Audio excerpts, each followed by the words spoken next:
end quote.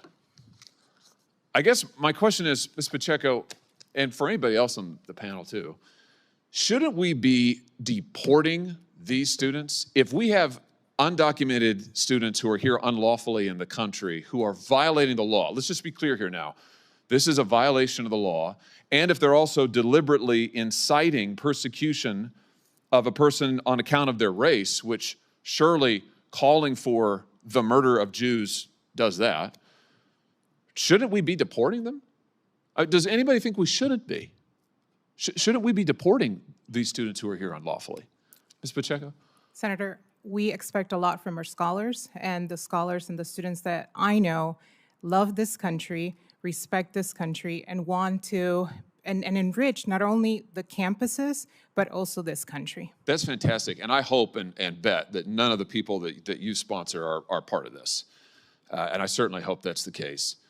But I just wondered, is there anybody on the panel who thinks that we should not deport students who are here unlawfully, who are engaging in this activity, who are calling for the death of Jewish students, who are violating the laws of the United States? I mean, shouldn't we be deporting these people? Does anybody want to defend it and say, no, we shouldn't? They should absolutely be. Wow. Okay. So you just saw that clip, and I know some of you are already feeling exactly what I'm feeling right now. That was Senator Josh Hawley in one of the most direct, no-nonsense Senate hearing exchanges I have seen in a long time. And we are about to watch the full thing together. But before we do, let me just say this. There are moments in politics where somebody just says the thing. No dancing around it, no political doublespeak, no carefully worded non-answer. Just the plain, uncomfortable truth laid out in front of everyone. And that is exactly what we just saw. Now, I know this topic gets people fired up on all sides, and that's fine. We're going to get into all of it. Campus protests, undocumented students, direct threats against Jewish students, and what the government should actually do about it. These are serious questions that deserve serious answers. So here's what I want you to do before we dive in.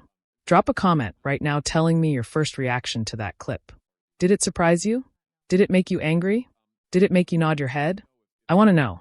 And if you're new here and you care about honest, straightforward political commentary, hit subscribe because this is exactly what we do here. Thank you, Senator. Senator Hawley. Thank you very much, Mr. Chairman. Thanks to all of the witnesses for being here. Ms. Pacheco, if I could just start with you.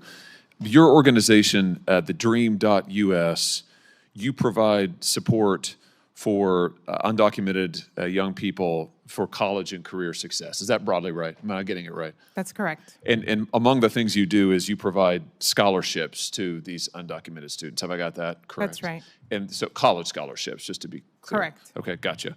Can you tell me, maybe you know the answer to this, maybe you don't, any of the students, do you know if any of the students to whom your organization has provided a college scholarship are currently part of the encampments on any of these college campuses, like the picture you see behind me? I'm sure we've all seen these videos. No, Senator.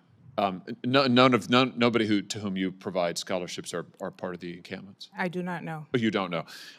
What about, do you know if any of the students to whom you provided scholarships have physically threatened Jewish students on campus? I do not know. Here's why I'm asking. NBC News just reported, and I'm just going to quote now from the article, quote, this is Columbia University, a Columbia undergraduate who provided only her initials because she is an undocumented immigrant and fears deportation, said last week she spent hours a day in the encampment.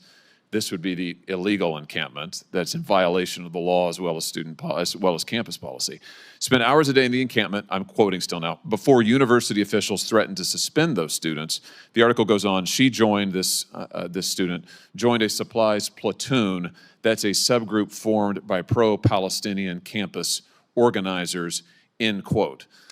Let me just review some of the things that these students, these in the encampments that is, are saying. And of course, we often don't know who these students are. They're concealing their identities. This is, I'm going to read to you now, and I just warn folks, this is not pleasant stuff, but these are the facts, and we have to tell the truth. This is just from last night at George Washington University. That's here in this town. They projected, the students in the encampment there projected onto various buildings images of the United States flag being burned with the graphics, Gaza lights the spark that will set the empire ablaze. They projected the following: long live the student intifada. Down with the settler state. That would be the state of Israel, I suppose. Glory to the martyrs of Palestine. It's a jihadist slogan. Stained with the blood of 44,000 Palestinians. That's last night at GW. Also at GW, they're now calling for beheading, the student encampment, beheading of individuals who support the state of Israel, including holding a people's tribunal where they're putting on trial, quote unquote, various members of their own board of trustees and calling for a guillotine. Here's Columbia University students on April the 20th, 2024. This is all public record. I'm reading this now. This is on, I guess it's X. Columbia University students yelling at Jewish students, and I quote, "Never forget October 7th. It will not happen, it will happen, not one more time, not 5 more times, not 10, not 100, not 1,000, but 10,000 times. The 7th of October is going to be every day for you." The 7th of October, this is to Jewish students, is going to be every day for you, end quote. I guess my question is, Ms. Pacheco, and for anybody else on the panel too, shouldn't we be deporting these students? If we have undocumented students who are here unlawfully in the country who are violating the law, let's just be clear here now, this is a violation of the law, and if they're also deliberately inciting persecution of a person on account of their race, which surely calling for the murder of Jews does that, shouldn't we be deporting them? Does anybody think we shouldn't be? Shouldn't we be deporting these students who are here unlawfully? Ms. Pacheco?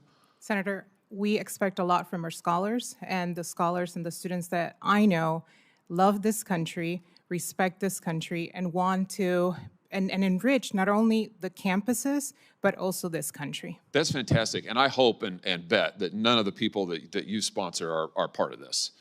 And I certainly hope that's the case. But I just wondered, is there anybody on the panel who thinks that we should not deport students who are here unlawfully, who are engaging in this activity, who are calling for the death of Jewish students, who are violating the laws of the United States? I mean, shouldn't we be deporting these people? Does anybody want to defend it and say, no, we shouldn't? They should absolutely be here. I think it's indefensible. The record reflects there's total silence from the panel. You know, I also think we ought to cancel the student visas, and I've called for this. For those who are here from other countries with a visa, I think if they're part of this, we ought to be canceling their visas.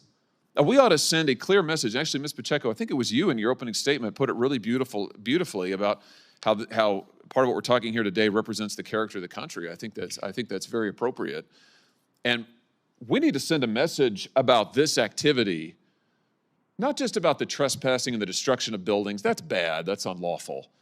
But the threats of violence, and in some cases the outright acts of violence against Jewish students, we should send a moral message that if you do that and you are here unlawfully, you should be deported. If you are here on a student visa, you ought to have your visa canceled. This is the United States of America, and we are not going to stand for it. And I would just hope we could speak with one moral voice on this issue. Thank you, Mr. Chairman. Senator Whitehouse. Thank you, Chairman. All right, let's watch. Okay, so we've seen the whole thing now, and here is my honest take. That moment of silence from the panel when Hawley asked if anyone thought undocumented students calling for the murder of Jewish people should not be deported? Nobody. Not one person raised their hand to defend it. That silence tells you everything about how indefensible that position actually is. Now let's talk about what Hawley actually did here. He didn't walk in screaming. He didn't grandstand for cheap applause. He came in with receipts. The NBC News article, the quotes from Columbia, the projections from George Washington University. And those projections, by the way, burning American flags, calls for beheadings. October 7th is going to happen every day for you, directed at Jewish students. If you heard that and felt nothing, I genuinely don't know what to tell you. That is not protest. That crosses a very clear line. And here's what keeps coming back to me. Hawley's argument is actually pretty simple when you strip it down. If you are in this country unlawfully, you are breaking the law, and you are threatening the physical safety of other students based on their identity. Why is there any hesitation about deportation? That is not radical. That is the law working exactly as it is supposed to. The fact that it even needed to be said out loud in a Senate hearing is honestly wild. I also want to give credit to how he handled the witness from Dream.us. He wasn't attacking the organization or undocumented students broadly. He was specific. Do any of your scholars participate in this? And when the answer was essentially, I don't know, that matters. Accountability has to start somewhere. The quotes he read out are the part one think people really need to sit with. The 7th of October is going to be every day for you, said to Jewish students, on an American university campus. And there are people trying to frame that as protected political speech. No, that is a direct threat and targeted harassment. If the people saying it are here on a visa or without legal status, yes, that visa should be canceled. Yes, deportation should be on the table.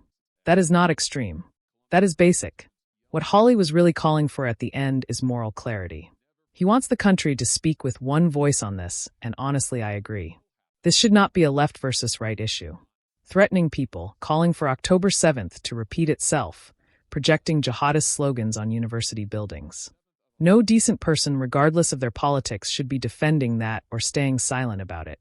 And that silence from the panel was not neutrality. It was its own kind of answer. So that is my take. Hawley came in prepared, composed, and morally clear. And whether you agree with every position he holds or not, on this specific issue on this specific day, I think he was right. More people in positions of power need to be willing to say what he said with that same directness. Let me know in the comments what you think. Did the panel's silence surprise you? Should student visas be canceled in cases like this? Let's talk about it. And if you found this useful, a like and a share helps get this conversation out there. See you in the next one.